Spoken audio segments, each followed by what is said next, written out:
water sports hanggang chilling by the beach at swimming with butandings, lahat pwedeng ma-experience sa Bicol. At yan po ang next ng ating Summer Saya sa probinsya kasama sina Sparkle star Andrea Torres at Aaron Villena. Itutur tayo ni Jessica Kalinog ng GMA Regional TV Balitang Bicolandia. Kung plano mong pumasyal sa Bicolandia, mag-wakeboard sa Camarines Sur, kung bet mo namang magtampisaw sa White Sand Beach, pasyalan ang Camarines Norte. Sa Masbate, island hopping naman ang trip. Waterfalls ang pwedeng i-explore sa Catanduanes, mga bes. Pagdating naman sa Sorsogon, you can meet mga butanding. At syempre, i-enjoy ang view ng Bulkang Mayon sa probinsya ng Albay.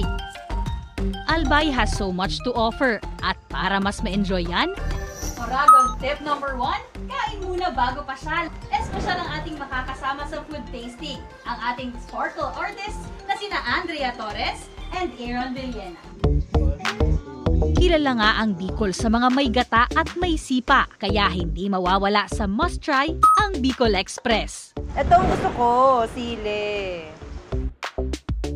Pag Bicol Express talaga, masarap talaga yung may mga taba-taba. Masarap. Isa pang angat sa Albay, ang pinangat. Marami niyan sa bayan ng Kamalig.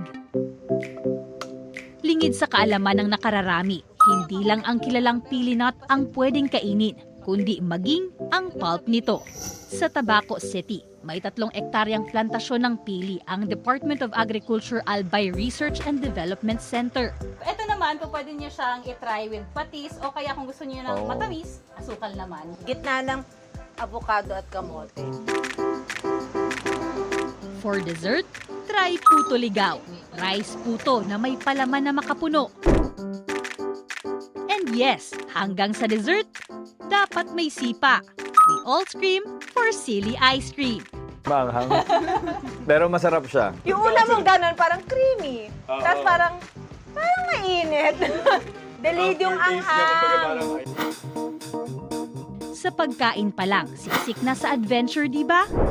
Kaya habang nagpapahulaw, tara na't mapawaw sa ganda ng Albay.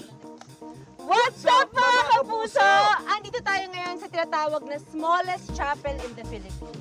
Madyana, i-explore natin ang loob ng maliit na kapilyang ito.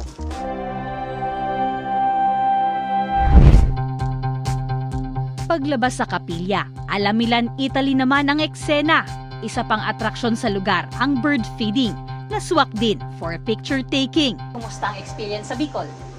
Well, ako, I can say na talagang isa to sa provinces na babalik-balikan ko talaga. We're very grateful kasi ang dami namin na-experience. Puntahan namin itong napakagandang lugar na to, yung farm plate. Tapos nakapagdasal pa kami. So, ang gaang sa pakiramdam.